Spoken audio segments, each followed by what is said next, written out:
Nah, kemudian nasib kita agak sial. Malah kalimah ini dituduh bid'ah, dituduh khurafat. Mergo Nabi enggak pernah tahlilan, Nabi enggak pernah. Nabi enggak pernah tahlilan kalau diartikan Nabi ora tau maca la ilaha illallah nek gak kalimah ini. Nah, ini provokatif ini. Jadi ini sudahlah keanehan-keanehan ini kita terima karena ciri utama wali, ciri utama ulama itu wa'udhu fisabilillah, harus pernah disakiti. Jadi kalau Unisma sakit karo dituduh apa? Dituduh bid'ah itu berarti belum calon ulama. Calon ulama itu wa'udhu fisabilillah, harus disakiti. Jadi kalau kamu disalahpahami itu ya harus santai. Provokatif tadi. Iya, termasuk provokatif tadi. Termasuk diatur tadi. Jadi kalau cara berpikir kan, karena mereka itu memang kalau kita turutin itu memenya itu terlalu, kadang menghujat kita itu enak ya jadi KNU, ada orang mati datang, kiainya dapat makan, dapat rokok, terus pulang. Gitu. Jadi apa? Terus kita kayak tersangka terus. Kita kan kayak tersangka terus. Tertuduh terus itu. Terus yang orang NU ya memenya juga nggak kalah ekstrimnya. Boleh ya ajaran orang nggak boleh ngasih-ngasih kiai gitu. Berarti boleh dong ajaran kikir. Jadi memang kadang apa ya, cangkem elek lah bahasa kasarnya itu.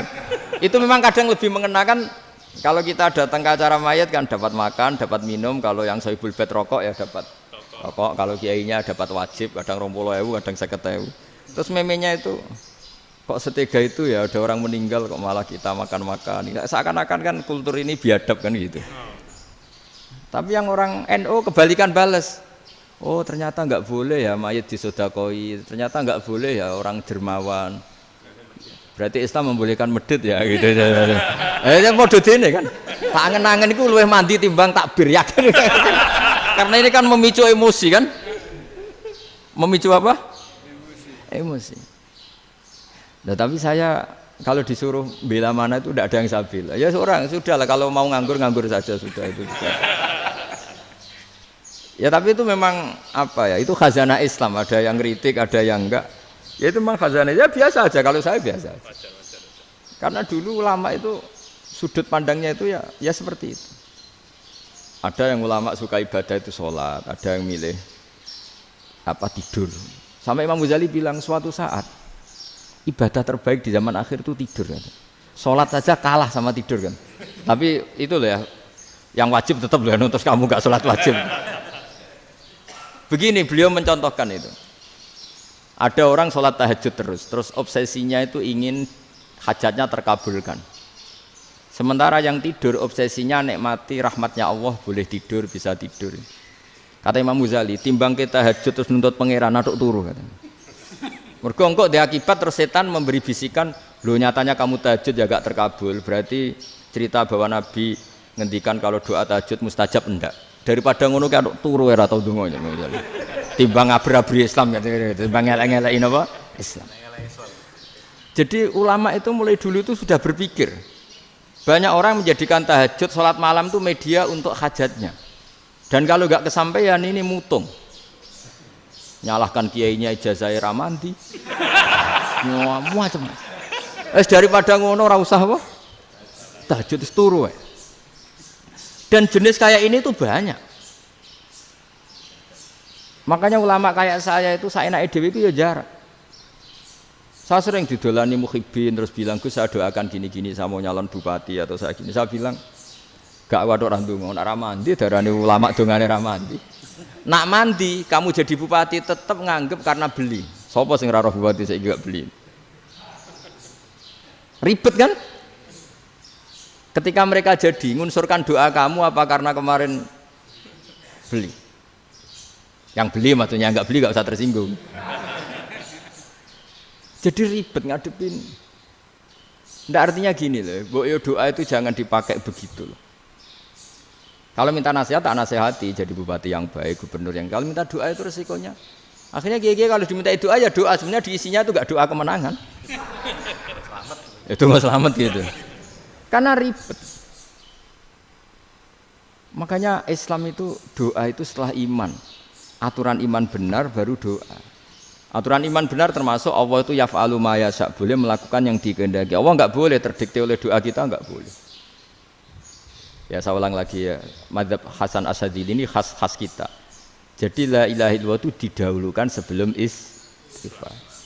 Tapi kebalikannya mazhab Imam Sanusi itu dibalik. La ilaha illallah itu kalimat yang sakral. Karena yang sakral dibutuhkan muqaddimah, yaitu yang melafadzkan harus yang sudah bersih, yang sudah steril baru melafadzkan la ilaha illallah. Maka dalam mazhab Sanusiyah istighfar dulu baru la ilaha illallah. Nah, cara mazhab Abdul Hasan Asyadzili kebalikan, istighfar itu sah setelah sahnya tauhid. Kamu ikut mana tuh? Asyadzili apa Sanusiyah? Alhamdulillah sama-sama tidak paham, ya sudah. Akhirnya sudah. Ya saya nggak kemana-mana kan gitu. Jadi apa ya? Terus ini saya teruskan, ini biar khas pesantren atau khas NU lah, kalau bahasa Pak Rektor khas NU. Ini Ben sampean tahu beberapa perbedaan itu lazim, halaman 24. Ya, halaman 24 sama 25. Tak baca, ini masih orisinil. An Sufyan bin Uyainah, ini juga gurunya Imam Syafi'i. Kata Sufyan bin Uyainah, beliau cerita, kana Isa wa Yahya alaihi salam ya'tiyanil qaryah. Fayas'alu Isa an syirari ahliha. Wa yas'alu Yahya an khiyari ahliha. Jadi Nabi Isa dan Nabi Yahya itu satu generasi, sama-sama masih muda. Kalau di satu kampung yang Nabi Yahya tanya, ini keluarga terbaik siapa? Saya mau nginap di situ. Karena kumpul orang baik itu nyaman. Kalau Nabi Isa kebalikan, keluarga terburuk mana ya, saya tak di situ. Nah terus akhirnya faqala lahu Yahya lima tanzilu ala syirarin nas. Kenapa kalau kamu bermalam kok malah kumpul orang-orang yang nakal? Innama ana tabibun udawil mardo. Saya ini nabi ibarat dokter, di mana-mana dokter yang ngumpuli yang sakit, ngobati yang sakit. Makanya di NU itu ya banyak Ki Jazab mengumpuli yang nakal-nakal. Nak tepak yang ngentas yang nakal, nak ora tepak ya katut. Ini adu nyali lah sudah gitu. Tapi itu ada ilmunya, yaitu niru Nabi siapa? Isa. Kalau kamu dokter penelitian tuh cari daerah yang banyak pandemi apa yang bersih? Yang banyak pandemi, karena yang namanya penelitian ya di situ kan. Kalau kamu dakwah ngentas kemiskinan, ke daerah miskin apa daerah kaya? Nah sama, kalau ngentas kefasikan ke daerah fasik apa daerah orang soleh? Fasik. Ya, tapi itu Nabi Isa. Nah kalau kamu tidak Nabi kan potensinya kan itu. Tapi setidaknya bahwa kita sering disalahkan karena punya beberapa tokoh yang ngancani fasik-fasik, itu sebenarnya ada dalilnya, yaitu Nabi siapa? Isa. Nah terus masalah tegas dan lunak. Ketika ada mahasiswa misalnya pacaran, boncengan lanang dan perempuan, itu pilihan kita apa? Kalau tegas terus gak mau mendengar kita, misalnya gini contoh gampang, tak beri contoh Pak D, jangan orang tua, nanti secara fikih itu beda. Nah ini kan kita orang pesantren, nah, biasa ngaji fikih detail. Kamu Pak D seorang perempuan, mahasiswi misalnya, sering pacaran. Setiap ke situ sama pacarnya kamu diam saja, padahal kamu dosen keislaman. Mesti pawanaan kamu nyimpulkan, ternyata pacaran itu tidak apa-apa, buktinya Pak D itu tidak negur, menengahi. Ini berarti as-sukut alal mungkar. Tapi kebalikannya, Pak D ini terkenal keras. Nak rono mesti ra diaku ponaan. Akhirnya yo ora rono. Mesti ngerti nak mesti diamuk. Nah, dua orang ini sama-sama gagal kan? Yang lunak menjadikan ponaannya pacaran terus karena enggak negur sehingga dikira membolehkan. Sing keras juga enggak sempat bina wong rono era wani. Akhirnya dua orang ini sama-sama enggak ketemu, sama-sama enggak berkesempatan membina kan? Gagal membina kan? Karena yang keras ponaannya enggak pernah situ, berarti enggak bisa bina kan? Yang lunak membiarkan berarti juga ada bina. Nah, Islam itu antara dua itu. Ya agak terlalu lunak, enggak terlalu keras. Karena kalau terlalu keras, misalnya ada kiai terlalu keras, lu masyarakat mau tanya itu gimana? Lari kan? Lu saya ini punya pengalaman pribadi. Saya ini kan kecelok orang alim. Itu kalau pernah ya saya itu berusaha ya pokoknya ya umumnya orang alim lah. Tenang, terus anteng, enggak gejlok-gejlokan. Itu enggak ada yang tanya. Saya mimpi ketemu beberapa ulama itu disalahkan. Terus umat saya kalau mau tanya itu ke siapa? Wong alim wis wibawa, meneng tambah banget wibawane. Kepala Quran sering gojlok rektor macam-macam. Terus wong wanita kok. Saya biasa ke pasar pandangan dicegot orang. Gus, putri saya itu sering keluar darah tapi melebihi batas haid gini-gini. Kalau badhe sowan jenengan, gak usah sowan ning kene mbek ngadeg-ngadegan. Terus tanya, yang haid berapa hari Gus? Ya supaya rudat ilal adat. Adat sebelum dia punya penyakit istighadah itu berapa? 6 hari ya sudah, kembali 6 hari lainnya mustahadah, tetap sholat, tetap normal. Tapi kalau sawi bawa, moro pasar go tasbih duwilu. Iku mesti wong salaman njaluk donga yakin. Tapi baru kayak rada uraan ketemu wong-wong, dol pening ndi? Mak pening ndi? Gus beneran Gus ketemu jenengan kula wingi badhe tuwa kok. Akhirnya tanya. Dadi uraanku iku amdan. Lho nek sampean asli, iki asli uraan. Karena ndak uraan lah tetap ndak wibawa kan. Jadi baru kayak uraan itu ya banyak. Saya itu kalau ngantor di Jogja itu banyak orang yang tanya. Ya biasa tuh tanya macam-macam. Karena saya uraan. Ke pasar ya orang, bahkan di bis sering ketemu orang, wah beneran Gus kalau badhe sowan jenengan badhe tanya ini. Ya sudah di sini aja. Jadi semua itu diilmoni. Nah, Nabi itu punya sisi yang dua-duanya jalan. Memang beliau luar biasa, dipilih Allah yang luar biasa. Nabi ketika wibawa itu banyak sahabat yang bahkan mengenali wajahnya aja tidak bisa. Ka'anna ala ru'usihim at-tayr. Bayangannya seakan-akan di kepalanya itu ada burung yang takut terbang, saking antengnya. Tapi Nabi sekali mengeluarkan job, sekali santai, itu sahabat tanya itu sampai yang nggak pantas ditanyakan. Nabi saat tadi kumpul istri saya, tapi tidak inzal, itu wajib mandi ndak. Aro'aita law anna ahadana ya'ti imro'atahu walam yunzil. Itu ya ditanyakan. Nabi pun kumpul itu betul saged inzal sepundi. Guys betul lagi. Terus ya ada yang tanya macam-macam. Ya saking ada sahabat dipanggil Nabi tambah lari, dipanggil lagi tambah lari. Panjenengan nyeluk, oh pas kula kumpul bojo kula. Lah kula kuwatir jenengan orang suci, saya belum mandi, makanya saya lari. Terus Nabi ngendikan innamal mukmin thahir, ya nak masalah ketemu kiai ra apa-apa ijek junub. Sementing kok nak salat ya adus sik. Tapi Nabi sekali pakai madzahirul jalal, tapi pakai wibawanya, itu orang enggak berani ngomong. Tapi sekali Nabi rileks, itu orang bisa tanya apa saja, termasuk halal yang enggak pantas. Ada sahabat itu tanya lucu, tanya Maimunah. Maimunah itu ya cantik tapi sudah agak tua lah. Maimunah, ya umal mukminin, hukumnya ngambung bojo pas Ramadan piye? Wah gak roh aku, gak tahu diambung kan Nabi pas Ramadan. Tanya Saudah, wah malah orang arah diambung kalau Saudah itu kan wis tuwa itu. Lucunya istrinya dia jawab, tanya Aisyah yang mungkin Nabi, iya yang mungkin tanya Aisyah. Itu yang usul ya istrinya Nabi Maimunah. Selalu Aisyah, tanya be Aisyah. Ya Amirul ya umal mukminin gini-gini. Wah Aisyah yang cantik masih perawan kan. Qabbalani Rasulullah bahwa oh Nabi biasa ngambung-ngambung pas Ramadan dan beliau tetap puasa. Akhirnya fakih ngarang kan wa takbil fi Ramadan wa tublah la tubtilu shauma ngambung ora. Iku udah biasa di sini. Ya nasi bojone ayu. Ndak ini artinya seasik itu. Jadi garwane Nabi sing ngrasa rodok tuwa. Wah aku ora tahu ya. Kok Aisyah. Serilek itu dulu itu. Maksudnya orang Islam pertentangan itu. Maksudnya ini ya balik semua ini bedanya orang pesantren sama orang kampus. Kalau orang kampus mau cerita agama itu rahmatan lil alamin, tapi nyontokno rileke ora iso. Agama itu rilek, tapi nyontokno rileke ora iso. Mergo ya rapati ngaji.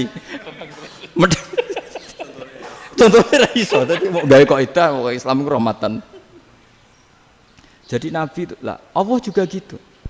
Allah itu kalau sudah memperlihatkan madzahirul jalal, itu mbok malaikat Jibril rawani. Ketika Allah dengan madzahirul jalal. Tapi kalau Allah dengan madzahirul jamal, madzahirul apa? Jamal. Iku ya gojol-gojol kan sampai makhluke gojol. Ya buli-bulian cara sakniki. Ya sampean delok ning hadis syafaat itu, akhiru man dakhalal jannah atau akhiru man kharaja minan nar itu di beberapa judul.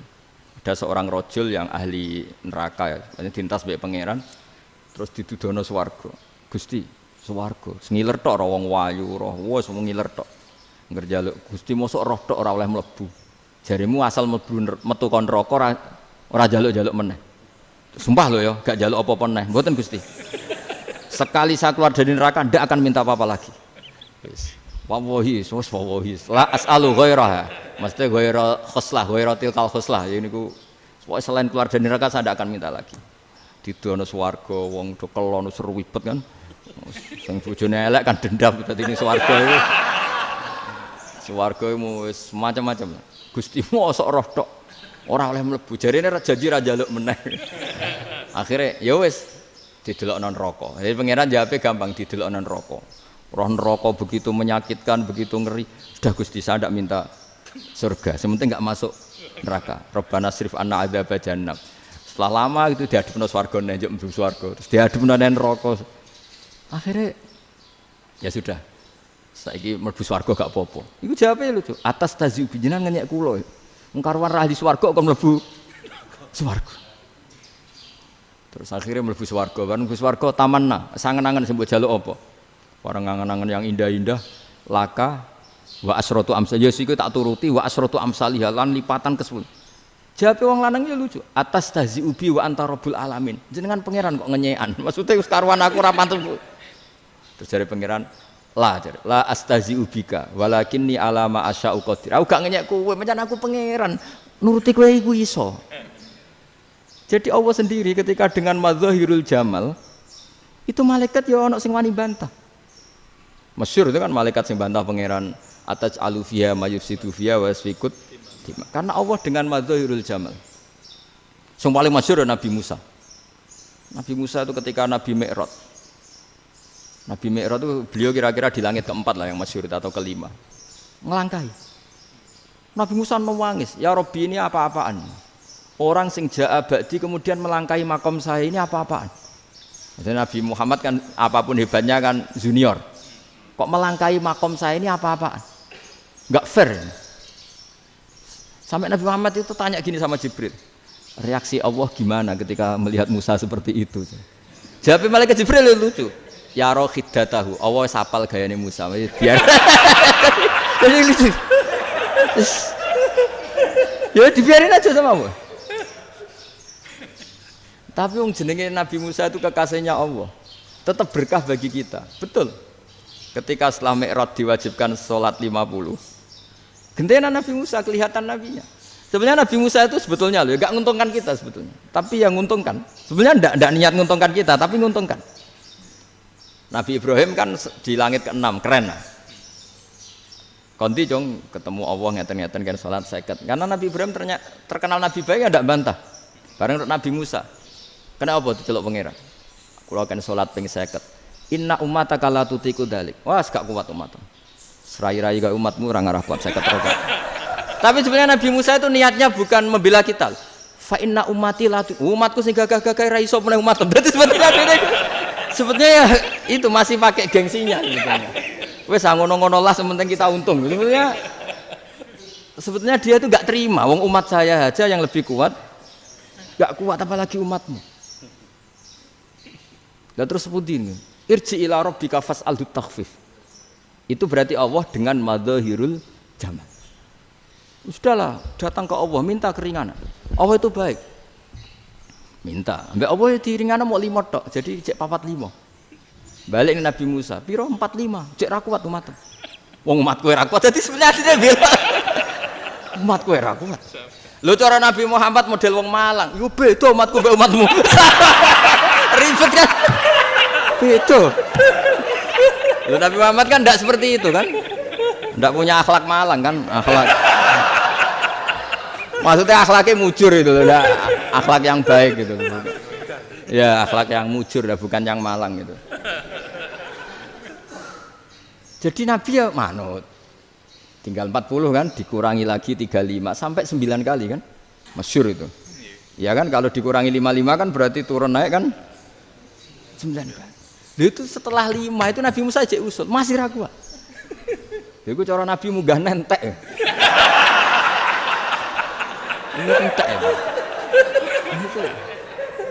Terus iya doa tuntas betul. Sebebas. Terus munggah ado-ado lha opo. Ngapain itu? Akhirnya Nabi Muhammad sudah sampun ya kalimah Allah, saya ini malu sama Allah Musa. Sudah 9 kali dan diturutin terus. Jadi Allah kalau dengan madzahirul jamal itu Nabi Musa biasa nego sama Allah. Tapi ketika Allah dengan madzahirul jalal itu Nabi Musa enggak berani. Yaitu di hadis syafaat. Hadis syafaat ketika manusia datang ke Nabi Adam, ya tuna Adam, ya Adam anta abul basar ngene isfa'li lana inda rabbik. Kamu saya minta mensyafaati kita. Nabi Musa, Nabi Adam, inna rabbi qad ghadibal yawma ghadaban lam yaghdab qablahu mislah wa la yaghdab ba'dahu mislah. Ini Allah sedang murka besar dan tidak akan murka seperti ini lagi. Sudah saya tidak berani, nafsi. Nabi Ibrahim enggak, termasuk Nabi Musa ketika itu ya enggak berani. Karena Allah dengan madzahirul jalal. Itu Nabi Musa enggak berani. Sudah saya sendiri itu pernah salah. Yaitu saya membunuh seseorang yang enggak disuruh oleh Allah membunuh itu. Yang pas jotosi orang Kipti. Akhirnya datang ke Nabi Muhammad. Pas ke Nabi Muhammad, Allah dengan madzahirul jamal. Dengan madzahirul jamal sampai Kanjeng Nabi ngendikan analah saya akan memintakan syafaat kalian. Terus fa ahmadu rabbi bima hamida allamaniha rabbi. Saya muji Allah dengan pujian-pujian yang orang lain tidak tahu, hanya saya yang diajari, kata Rasulullah. Nah, di sini menurut banyak ulama termasuk kitab yang saya baca, kenapa Muhammad sebagian namanya Ahmadu? Itu dari af'al tafdil fa Muhammadun ahmadu min ghairihi.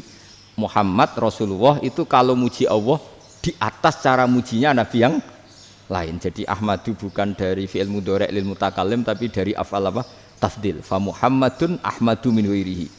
Bahwa Kanjeng Nabi Muhammad sallallahu alaihi wasallam itu cara mujinya Allah di atas pujian para nabi.